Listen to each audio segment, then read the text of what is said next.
CEO এর জন্য breakfast নিয়ে আসা হয়। ঢাকনা তুলতেই তার চোখ ছানা বড়া হয়ে যায়।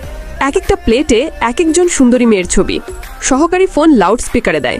তার মা চিৎকার করে বলে, তোর দাদি মৃত্যুশয্যায়, তিনি শুধু তার নাতি বউকে দেখতে চেয়েছেন, এই সামান্য ইচ্ছাটুকুও কি তুই পূরণ করতে পারিস না? ছেলেটার রাগে প্লেট থেকে না দেখেই একটা মেয়ের ছবি উঠিয়ে নিয়ে বিয়ে করার সম্মতি দেয়।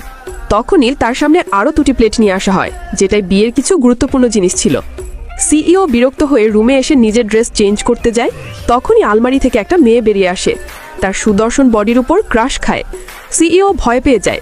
মেয়েটা তাকে ছোটবেলার খেলার সাথী হিসেবে পরিচয় দেয়। এটা কি, তুমি কি বিয়ে করছো? দেখি তো কেমন লাগে। তখন মেয়েটা অ্যাক্সিডেন্টালি সিইওকে কিস করে ফেলে।